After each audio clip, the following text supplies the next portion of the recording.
वारकरी संप्रदायाचे थोर संत जगद्गुरु तुकाराम महाराज यांचा हा एक प्रासादिक अभंग आहे।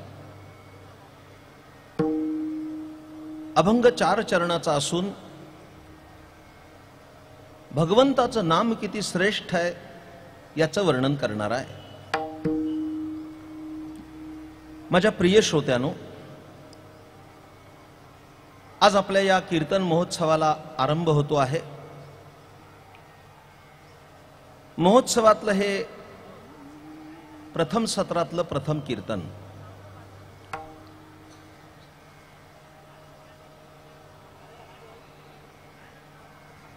मला कल्पना आहे की कीर्तनाला पहिला दिवस आल्यानं थोडा उशीर झालाय, पण नुकतंच बाबासाहेब महाराज म्हणाले की इंडियन टाइम मुळे बरोबर आहे। थोडासा विलंब झाला याची मला जाणीव आहे। अभंग सुंदर आहे याची पण जाणीव आहे।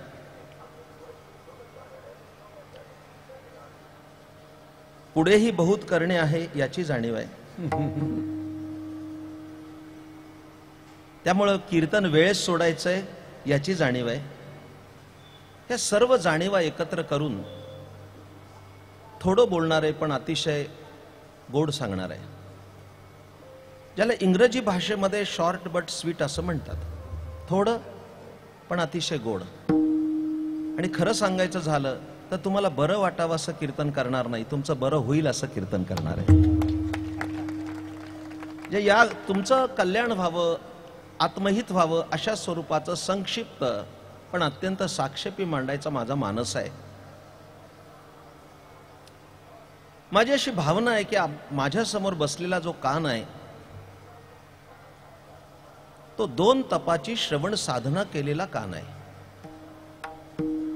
आणि ज्या कानाने 24 वर्ष कीर्तन ऐकलीत,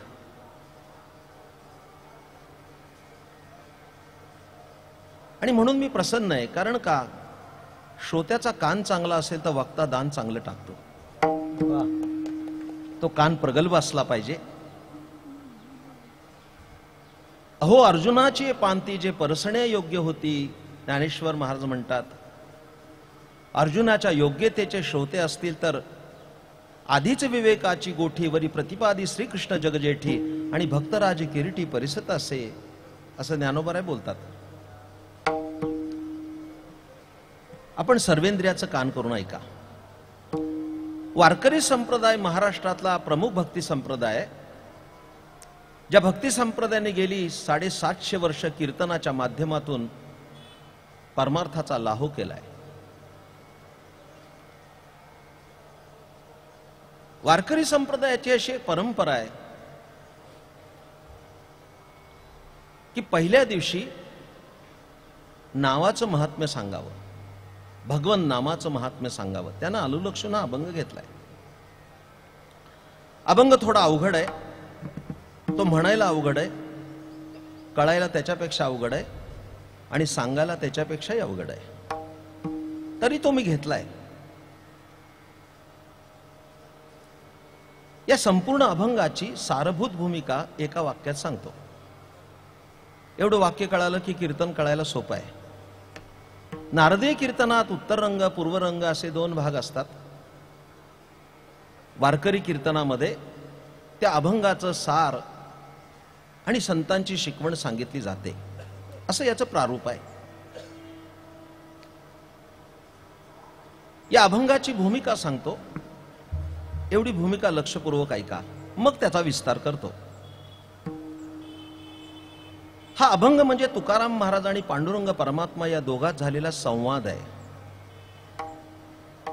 तुकाराम महाराज देवाशी बोलतात। मला विस्तार करायला खूप जागा आहे, मी करणार नाही।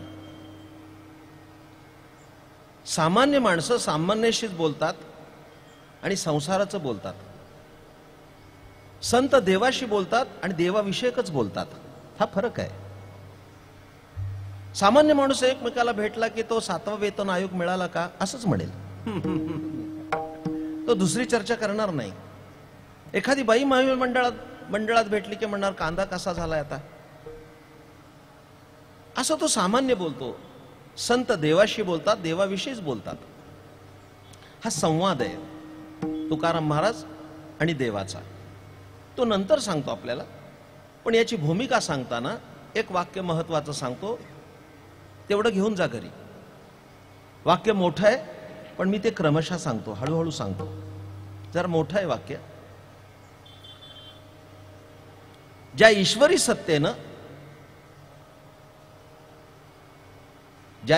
सत्तेनं सकलांना आकलन शक्ती दिली, त्याच ईश्वरी सत्तेनं स्वतःचं स्वरूप या क्षणापर्यंत अनाकलनीय ठेवलंय. वाक्य अर्धे अजून पूर्ण करायचंय. ज्या ईश्वरी सत्तेनं सकलांना आकलन शक्ती दिली, त्याच ईश्वरी सत्तेनं स्वतःचं स्वरूप अनाकलनीय ठेवलं. पण अशा अनाकलनीय सत्तेला, स्वतःला एक गोष्ट अनाकलनीय आहे, आणि ती कोणती असेल तर तिचं नाव तिला अनाकलनीय आहे, असा या अभंगाचा अर्थ आहे. जरा सोप्या भाषेत सांगतो. हे पारिभाषिक शब्द आहेत, सोप्या भाषेत सांगतो. ज्या देवानं सर्वांना बुद्धी दिली, ज्या देवानं सर्वांना बुद्धी दिली, त्या बुद्धीच्या बळावर तो देव कळत नाही.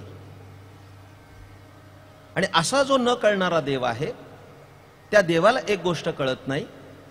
काय कळत नाही म्हणाल तर त्याचं नाम किती श्रेष्ठ आहे हे त्याला कळत नाही. हा संपूर्ण अभंगाचा अर्थ आहे एका वाक्यात. आणि म्हणून तुकाराम महाराज देवाला म्हणतात, देवा तुला कळत नाही. या अभंगाचं ध्रुपद तसं आहे, तुला कळत नाही देवा. महाराज ऐकण्यासारखं आहे. देवाला कळत नाही असं म्हणणं किती धारिष्ट्याचं आहे. तर अंतर्मुख होऊन विचार करा. जो सर्वज्ञ आहे, ज्याला माहीत नाही असं काहीच नाही, कारण त्यांनीच विश्व निर्माण केल्यामुळे त्याला सगळं माहीत आहे. असं असताना सुद्धा तुकोबाराय त्याला म्हणतात, देवा तुला कळत नाही. असं भक्तच म्हणू शकतो देवाला, तुला कळत नाही. जरा बोलू का?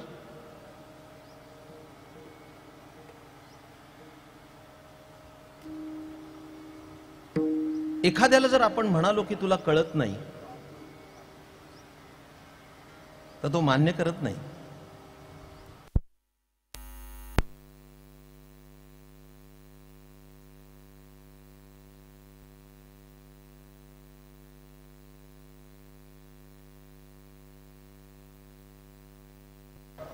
अर्थात यातलं पण मला काही कळत नाही. एखाद्याला जर आपण म्हणालो की तुला कळत नाही, बाबा तो मान्य करत नाही. खरं असं असतं की एखाद्या विषयात एखादा माणूस तज्ञ असेल तर दुसऱ्या विषयात तो अज्ञ असतो. हे मान्य केलं पाहिजे.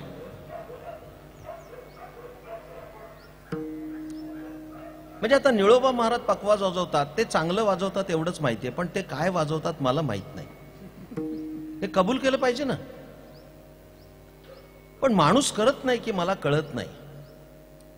त्याला म्हणून बघा तुला कळत नाही, तो कबूल करत नाही. आणि माझं कळत नसेल तर उद्या एखाद्या वेळेस बाजारपेठेत एखाद्याला म्हणून बघा तुला कळत नाही, मग त्याची प्रतिक्रिया बघा. तो नाही तुमच्या अंगावर धावला तर मला कळत नाही म्हणतो. जरा बोलू का? खरं त्याला कळत नसतं, तो कबूल करत नाही. आणि पुढचं सांगू, त्याला कळत नसून कबूल करत नाही हे त्याचं न कळणं असतं. त्याला कळलं असतं तर त्यांनी कबूल केलं असतं. खरं म्हणजे आपल्याला फार कळतं असं ज्याला वाटतं त्याला काहीच कळालं नसतं. आणि ज्या दिवशी कळतं की आपल्याला बरंच कळत नाही, त्या दिवशी कळायची सुरुवात झाली, हे पक्क ध्यानात ठेवा. फार महत्वाची गोष्ट आहे. आपल्याला कळत नाही. वारकरी संप्रदायाचे अध्वर्यू वैकुंठवासी परमश्रद्धेय गुरुवर्य मामासाहेब दांडेकर, जे पुण्याच्या SP कॉलेजचे प्राचार्य होते, त्यांच्याकडे एक माणूस आला होता. ही झालेली घटना आहे. एक माणूस आला, मामासाहेबांना म्हणाला नमस्कार पूर्वक, मामा मला ज्ञानेश्वरीचा 13वा अध्याय कळत नाही हो, तेवढा सांगा. आणि खरंच आहे, 13वा अध्याय हा क्षेत्र क्षेत्र नदी योग आहे, चटकन कळत नाही. जे गीतेचे अभ्यासक आहे त्यांना कळेल मी काय बोलतोय. 13वा अध्याय कळत नाही, मला सांगा. भाबडेपणानं बोलला. मामा जरा परखड होते. मामा म्हटले 13वाच का बाबा? तर तो म्हणाला 12 अध्याय मला कळालेत, 13वा कळत नाही. तेव्हा मामासाहेब त्याला म्हणले तू सरळ उभा राहा, तुला साष्टांग नमस्कार घालू देत, कारण तुला 12 अध्याय तरी कळालेत, अजून मला एक ओवी कळाली नाही. हा ज्येष्ठांचा विनय आहे.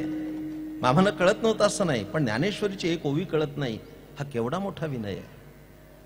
आम्हाला सगळंच कळतं आपण असं मानत असतो, त्या तुम्हाला कळत नाही असं आपण मान्य करत नाही. हा नियम झाला, हा नियम झाला. पण या नियमाला एक अपवाद असतो. नियम आला की अपवाद आला, हा पण एक नियमच आहे. नियम आला की अपवाद आला. आपण जगात कबूल करत नाही तुम्हाला काही कळत नाही, पण तुम्हाला काही कळत नाही हे घरातच कबूल करतो. नाही हे तरी कळतंय का नाही? घरात आम्ही कबूल करतो तुम्हाला काही कळत नाही. हा घरचा आहेर स्वीकारावाच लागतो, माना नाही तर न माना. किती मोठा माणूस असला तरी मी सुद्धा त्याला अपवाद नाही. हरकत नाही सांगायला. काही दिवसापूर्वी मला फोन आला होता, हे झालेलं सांगतोय, हे अनुभवाचं कीर्तन आहे. पवार बुवा मला हा फोन आला, कुठं आहेस तू? मी जरा धास्तावलं, असं कोण बोलतंय माझ्याशी, असं ऐकायची सवय राहिली नाही. तर मला त्याने समोरच्या माणसाने विचारलं, प्रमोदच आहेस ना? हो म्हटलं मीच बोलतोय, पण काय आहे, तुम्हाला काय काम आहे, कोण बोलतोय आपण? मग त्याने सांगितलं मी तुझा शाळेतला मित्र बोलतोय. मी आता एका डिस्ट्रिक्ट कोर्टाचा जज झालोय आणि आमच्या शहरात खूप मोठा उत्सव आहे, त्यात तुझं कीर्तन आहे. ते लोक माझ्याकडे निमंत्रण घेऊन आले, त्याच्याचकडनं तुमचा नंबर घेतला आणि तुला फोन लावला. तेव्हा मला कळलं की माझ्या शेजारी बसून गृहपाठाच्या वयाने येणारा एक कोर्टाचा जज झालाय. मला आनंद वाटला की 40 वर्षांनी तो भेटतोय. त्याने सांगितलं तू जेवायलाच माझ्याकडे ये. ठीक आहे म्हटलं, काही हरकत नाही. त्या दिवशी मी गेलो सायंकाळी 4 वाजता साधारण. डिस्ट्रिक्ट कोर्टाचा बंगला कोणता विचारायचं काही कारण नव्हतं, प्रसिद्ध व्यक्ती. गेलो, दारावरची बेल दाबली, एक सुशील गृहिणी बाहेर आली. तिने दार उघडलं, मला नमस्कार केला, या महाराज. मी अंदाजानं जाणलं ही त्याची धर्मपत्नी असावी. मी सहज म्हटलं साहेब आले नाहीत का अजून? आता तो माझा आरेफदुरेचा दोस्त आहे, शाळकरी, पण आता साहेब म्हटलं पाहिजे, किमान साहेबिणीला बरं वाटावं म्हणून तरी. म्हटलं साहेब नाही आले का? तर म्हणले येतील 5 वाजता, कोर्ट सुटल्यावर येईल, तुम्ही तोपर्यंत हातपाय धुवून घ्या, मी चहा टाकते. मी हातपाय धुतले आणि बसतोच आहे सोफ्यात. एवढ्यात माझा मित्र थोडा लवकरच आला माझ्या भेटीच्या अपेक्षेनं. मला गाडी दिसली आलेली. तो इतक्या वेगानं पळत आला माझ्या भेटीच्या आतुरतेनं. तो आतमध्ये आला, तो बूट काढतोच आहे, बुटाची लेस काढतोच आहे. एवढ्यात त्याच्या बायकोने विचारलं भाजी आणली का? डिस्ट्रिक्ट कोर्टाचा जज, अख्खा जिल्हा त्याला चळाचळा कापतोय, भाजी आणली का? त्याच्या तोंडावर नर्वसनेस आला. त्याने एक बारीक तोंड केलं. म्हटलं अगं महाराज येणार होते, विसरलोच आणायला बघ. तिने लगेच शेरा मारला, तुम्हाला ना कळतच नाही. आणि मी अंतर्मुख झालो की याला कळत नाही म्हणावं तर आता एखाद्याला फाशी देऊन आलाय, एखाद्याला जन्मठेप देऊन आलाय, याला कळत नाही. तो माझ्या शेजारी बसला. त्या वहिनी साहेबांनी आणलेला वाफाळलेला चहा मी घेतला आणि त्याने मला विचारलं बरं झालं महाराज तुम्ही आला. ही रोज मला असंच म्हणते, आता तुम्हीच न्याय करा, मला कळत नाही का? बाबा माझी केवढी पंचायत आहे, न्यायाधीशाच्या घरी न्याय करायची पाळी. तो न्यायाधीश आहे. बरं अडचण काय असते, महाराज होणं सोपं आहे, निभावणं कठीण आहे. त्याला कळत नाही म्हणायचं त्याच्या घरात राहायचंय, आणि त्या बाईला कळत नाही म्हणत तिच्या हातचं खायचंय. एकूणातच अडचण का नाही? पण मी जरा सारासार विचार करून उत्तर दिलं आणि त्याला म्हटलं साहेब तुम्हाला कळत नाही. तो रागावला, मला कळत नाही. त्या बाईनं एवढा आनंद झाला, ती म्हटली बघा आतापर्यंत मी म्हणत होते, आता महाराजांनी त्याच्यावर शिक्कामोर्तब केलाय, तुम्हाला कळत नाही. मला म्हटलं कळत नाही. म्हटलं आता कीर्तनाची वेळ झाली, आता बोलायला वेळ नाही, आपण आल्यानंतर बघू. कीर्तनाला गेलो, त्याचं काही लक्ष नव्हतं कीर्तनात, त्याच्या डोक्यात तेच विचार होते. कीर्तन संपल्यानंतर घरी आलो, भोजन झालं आणि मग त्यांनी विषय काढला, मला कळत नाही. तुझ्या वहिनीला बरं वाटतं म्हणून बोललात काय? म्हणलं बिलकुल नाही. तुम्ही न्यायाधीश असला तरी तुम्हाला कळत नाही, माझं ठाम मत आहे. मग त्याने विचारलं कशावरून? मी म्हटलं असले जोडे खात ही बाई 25 वर्ष सांभाळली, हे काय कळायचं लक्षण आहे? दृष्टांत संपला माझा. मला काही विस्तार करायचं कारण नाही. आपल्याला कळत नाही हे माणूस कबूल करत नाही. पण तुकोबाराय देवाशी संवाद साधता म्हणतात, देवा तुला कळत नाही. हे तुकाराम महाराजच म्हणू शकतात, तुला कळत नाही. तैसे तुझ ठावे, तैसे तुझ ठावे, तैसे तुझ ठावे नाही तुझे नाम. तैसे तुझे ठावे, तैसे तुझे ठावे, तैसे तुझे ठावे नाही तुझे नाम. हे आम्हीच ते प्रेम सुख जाणू, आम्हीच ते प्रेम सुख जाणू.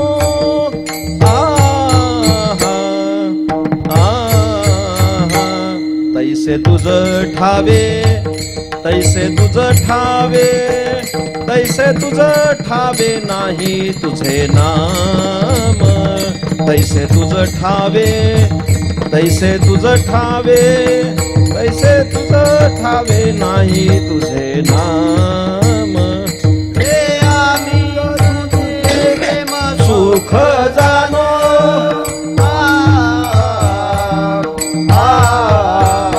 तैसे तुझ ठावे, तैसे तुझ ठावे, तैसे तुझ ठावे नाही तुझे नाम.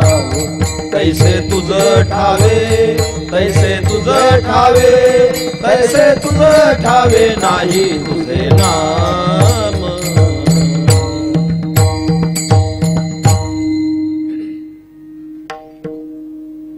दोन दृष्टांत माझ्या समोर आहेत, माझ्याकडे लक्ष द्या. एक महाभारतातला आहे आणि एक रामायणातला आहे.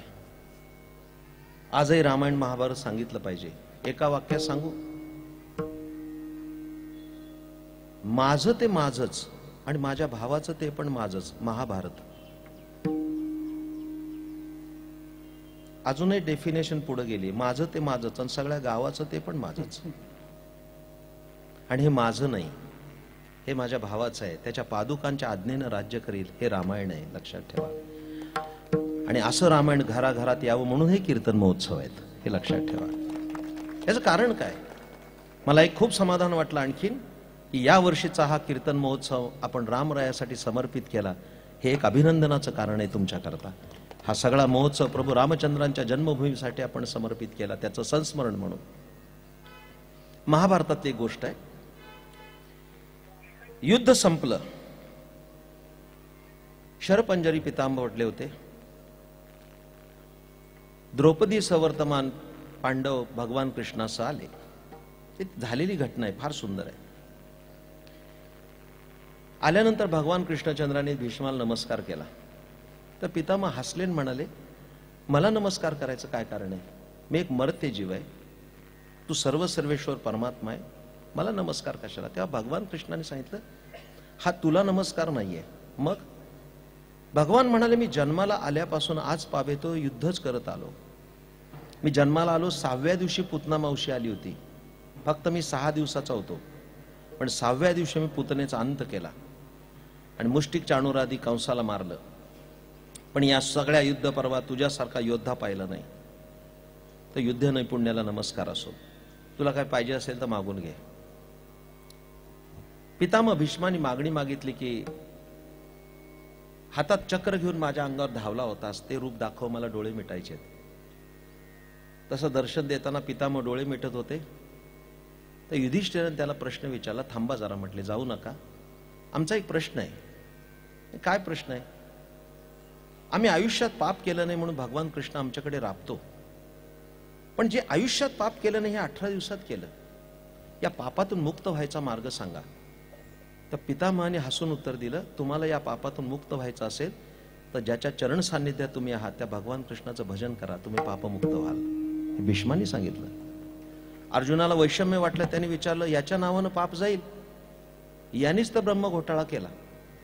युद्ध करत नव्हतो, यांनी करायला लावलं. त्याच्या नावानं पाप जाईल. भीष्म म्हणाल त्यालाच विचार. पण अर्जुनाने भगवान कृष्णाला विचारलं, काय रे कृष्णा, हे सगळं पाप तुझ्या नामानं जाईल? देवाने खांदे उडवले, म्हणला मला सुद्धा माहित नाही, दृष्टांत संपला. हे त्याला माहित नाही, हे जाईल का नाही त्याला माहित नाही, त्याची महती त्याला माहित नाही. या कीर्तनाचा शेवट खूप चांगला करणार आहे मी, पण ते टॉप सिक्रेट आहे म्हणून आता सांगत नाही, ते लास्ट मोमेंटला सांगतो. दुसरं उदाहरण माझ्या समोर आहे, ते रमायणातलं आहे. आपण कीर्तन ऐकलीत, हरिदासी असो नारदी असो, पण यात आवर्जून येणारा दृष्टांत, पण क्रमप्राप्त म्हणून ठेवतो. सेतुबंधनाच्या वेळेस सगळे वानरदळ दगडी टाकत होते आणि ते पाण्यावर तरंगत होते. आपल्याला बहुश्रुत असल्यामुळे माहित आहे. प्रभू रामचंद्रांच्या मनात आलं, आपल्या नावानं दगडी तरतात तर आपण एखादा टाकून बघायला काय हरकत आहे. म्हणून त्यांनी एक दगड उचलला, पण आणि असा टाकणार एवढ्यात त्यांच्या लक्षात आलं की हा दगड टाकला आणि तरला तर बरा, आणि जर या वानरांच्या देखत बुडला तर हे उद्यापासून आम्हाला नमस्कार नाही करणार. म्हणून प्रभू रामचंद्राने दगड घेतला आणि जरा लांब गेले. कुणी नाही असं बघून दगड टाकला, त्याला घनता आहे, तो बुडणारच. बुडल्यानंतर त्याने 2-5 दगडे अजून टाकले, एकही तरंगला नाही. मागवून टाळी ऐकायला आली. ह्याने मागे वळून बघितलं तर मारुतीराय उभेच होते. म्हणले, मारुती तू? हो म्हणले, मीच. केव्हा आलास? पहिल्याच दगडाला आलो. हे सगळं बघितलंय मी, पहिल्या दगडाला मी आलोय. तुम्हाला सांगू, रामरायाचं पण असं तोंड झालं, निवडणुकीत पडलेल्या उमेदवाराचं कसं असतं. रामराय जवळ गेले, म्हणले, मारुती तू माझा भक्त आहे ना? होय. माझा शिष्य आहेस ना? होय देवा. माझा मित्र आहेस ना? होय देवा. माझा सखा आहेस ना? होय देवा. पण हे का विचारताय? हे आत्ता बघितलेलं गावात सांगायचं नाही. मारुतीराय म्हणाले, आपल्या पॅनलची कोणी बदनामी करतो का? मी सांगणार नाही. पण देवानेच त्याला विचारलं, काय रे मारुती, तुम्ही टाकलेले दगडी तरंगतात आणि मी टाकलेला का बुडाला?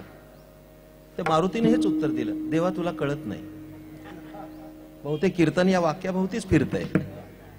तुला कळत नाही. हे काय कळत नाही? मारुतीराने इतकं सुंदर उत्तर दिलंय, बुद्धिमताम वरिष्ठम या नात्यानं. मारुतीराय म्हणले, देवा तुला कळत नाही. अरे साधा कळत नाही विचार, साधा विचार आहे. म्हणले काय? अरे देवा, तू ज्याला उचलून घेतो तोच तरतो, तू ज्याला टाकून दिला तो बुडणारच आहे. मारुतीराने उत्तर दिलं, तू ज्याला उचलून घेतो तोच तरतो, तू टाकून दिला, ज्याचा त्याग केला तो कदापि तरणार नाही. दृष्टांत संपला. तुकोबाराने फार गोड चिंतन केले त्याचं. तुझ्या नामाचा महिमा तुझ नकळे मेघ श्यामा, तुझ्या नामाचा महिमा नकळे मेघ श्यामा. ए तुका म्हणे आम्हा जन्म गोड यासाठी, ए तुका म्हणे आम्हा जन्म गोड यासाठी. या वैष्णवांचे घरी प्रेम सुख इच्छा करी, वैष्णवांचे घरी प्रेम सुख इच्छा करी. या वैष्णवांचे घरी प्रेम सुख इच्छा करी. या वैष्णवांचे घरी प्रेम सुख इच्छा करी. एकूणात काय, नावाची महती देवाला कळत नाही.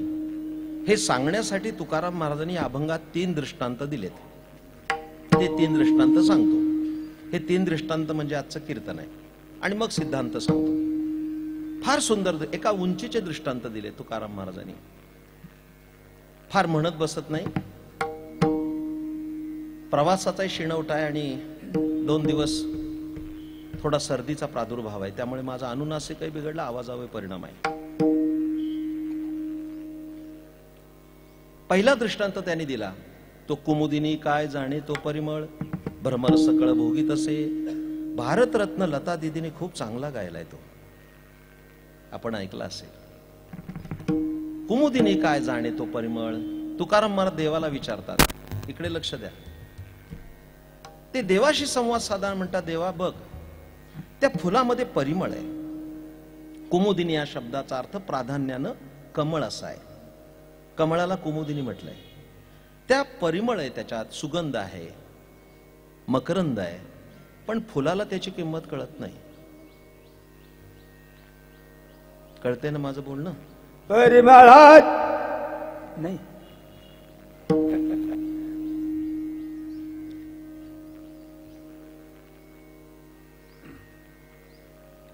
परिमळ फुलाचा आहे, पण फुलाला त्याची किंमत कळत नाही. 100 किलोमीटरवरनं भुंगा येतो आणि त्याचा आस्वाद घेतो. भुंग्याला त्याची किंमत कळते. मी अत्यंत संक्षिप्त बोलतोय, विस्तार करत नाही. वास्तविक फुलाचा परिमळ हा त्याचा स्वतःचा आहे. फूल आणि परिमळ हे अनन्य आहे. परिमळ निघून गेला तर फूल संपून जातं, इतकं त्याचं नातं आहे. विस्तार करायला मला वेळ नाहीये. पण ज्ञानेश्वरीची एक ओवी सांगू का? फार सुंदर आहे बाबा, फार गोड ज्ञानेश्वरी. तितकीच अत्यंत हळुवारपणाने ज्ञानेश्वरी अभ्यासावी लागते. माझ्या प्रिय श्रोत्यानो, ज्ञानेश्वर महाराजांचे आमच्यावर अनंत उपकार आहेत, अनंत. 727 वर्ष झाली ज्ञानोबाला समाधीस्थ होऊन, पण त्यांचा कीर्तिघट हा प्रतिक्षण वर्धमान आहे. आमचे मार्गदर्शक वैकुंठवासी विठ्ठल महाराज घुले बाबा असं सांगायचे की त्यांनी एक वाक्य सांगितलं होतं, ज्ञानेश्वर महाराज तुकाराम महाराजांची कीर्ती चंद्रसूर्य असेपर्यंत राहील. हे मान्य आहे, पण त्याच्यापेक्षा पुढचं त्यांनी सांगितलं, ज्ञानेश्वर महाराजांची कीर्ती चंद्रसूर्य असेपर्यंत राहील असं म्हणण्यापेक्षा ज्ञानोबा तुकोबाई तोपर्यंत चंद्रसूर्य राहतील, असं त्याने अत्यंत सुंदर विधान केलं होतं आळंदीमध्ये. काय ज्ञानोबाने ज्ञानेश्वरी सांगितली? महाराजा, आपण वाचा वाचा. ज्ञानेश्वरीची खोली कळत नाही, उंची तर नाहीच नाही. ज्ञानेश्वर महाराजांचं एक आगळं वेगळं वैशिष्ट्य आहे. माझा वेळ आता त्यात एवढा खर्च घालत नाही, पण ओघानं आले म्हणून सांगतो. रेडा बोलवला, भिंत चालवली, सच्चिदानंद बाबा मेले होते त्यांना उठवलं. एवढ्याच चमत्कारात ज्ञानेश्वर महाराज आम्ही मर्यादित करता कामा नये, लक्षात घ्या. माझे सद्गुरू संत श्रेष्ठ धुंडा महाराज देगलूरकर हे ज्ञानसूर्य होते. ते तर असं म्हणत असत की ज्ञानोबारायांनी रेडा बोलवला हे बऱ्याच रेड्यांना पटत नाही, असं त्यांचं विधान होतं. ज्ञानोबारायांनी रेडा बोलवला हे कित्येक रेड्यांना अजून पटत नाही. पण ते पुढे फार सुंदर सांगायचे. ते म्हणायचे, 700 वर्षापूर्वी रेडा बोलवला का ना बोलवला हे तुम्हाला पटत नसेल, विश्वास नसेल, नसू दे विश्वास, न पटो, पण आमच्यासारखे हजारो रेडे ज्ञानोबारांनी बोलायला लावले. हा काही सामान्य चमत्कार आहे त्यांनी केलेला. तिरे संस्कृताची गहने तोडून या मराठी या शब्द सोपाने रचिली धर्मनिधाने श्री निवृत्ती देवे. ओवी फार सुंदर आहे ज्ञानेश्वरीतली. याला अनुलक्षून फुलापासून परिमळ गेला की फुल संपून जातं. असं सुंदर उभी घातली. एखाद्या बागेमध्ये सुंदर फुल फुललेलं असावं, त्याचा सुगंध दरवळत असावा आणि हळूच वाऱ्याची झुळूक यावी आणि त्या झुळकी बरोबर एखादी अभिसारिका प्रियकाराबरोबर निघून जाते तसा तो सुगंध निघून जावा आणि ते फुल कोमेजून जावं, अशी ओवी आहे. परिमळू निघाली या पवना पाठी, मागे फुल ओसरा हे देठी, तैसा आयुष्याच्या शेवटी केवळ देह. ज्ञानेश्वर महाराज लिहितात, किती सुंदर लिहितात. परिमळ फुलाचा आहे, पण फुलाला कळत नाही, तो भुंग्याला कळतो. कळलं ना? परिमळ म्हणजे सुगंध फुलाचा आहे, मकरंद फुलाचा आहे. फुलाला त्याची किंमत कळत नाही, ती भुंग्याला कळते. तसं तुकाराम महाराज सांगता, देवा गेली तासभर हेच सांगतोय तुला, परिमळ फुलाचा आहे पण फुलाला कळत नाही, भुंग्याला कळतो. तसं नाम तुझंच आहे, तुला कळत नाही, ते आम्ही जाणतो. असा तुकाराम महाराजांचा विषय या ठिकाणी. तुला कळत नाही, आम्हाला कळतं. ते कळत नसेल तर तुकाराम महाराजांनी दृष्टांत दिला. माते तृण बाळा दुधाची ते गोडी, ज्याची नये जोडी त्यासी कामा, ज्याची नये जोडी त्यासी कामा, ज्याची नये जोडी त्यासी कामा. भाते तृण बाळा दुधाची ते गोडी, त्याची नये गोडी त्याची कामा, ज्याची नये गोडी त्याची कामा, ज्याची नये गोडी त्याची कामा. दुसरा दृष्टांत दिला. एक फुलाचा दृष्टांत दिला, बाळाचा दिला. दुसरा, आईच्या स्तनात दूध आहे पण त्या दुधाची किंमत आईला कळत नाही, ती बाळाला कळते. माते तृण, तृण याचा अर्थ गवत, गवता एवढी सुद्धा तिला किंमत कळत नाही, ती बाळाला कळते. बाळा दुधाची गोडी, फार सुंदर सांगितलंय. आणि हे जर कळत नसेल तर तुका म्हणे मुक्ता फळ शिंपी पोटी, नाही त्याची भेटी भोगतीये. देवा, हे जर कळत नसेल तर तुला आणखीन एक दृष्टांत देतो. समुद्र तटाकी गेल्यावर कळेल. समुद्राच्या काठावर शिंपले मिळतात आणि त्या शिंपल्यामध्ये मोती असतो. तो कसा होतो ते पण ज्ञानेश्वरी सांगते.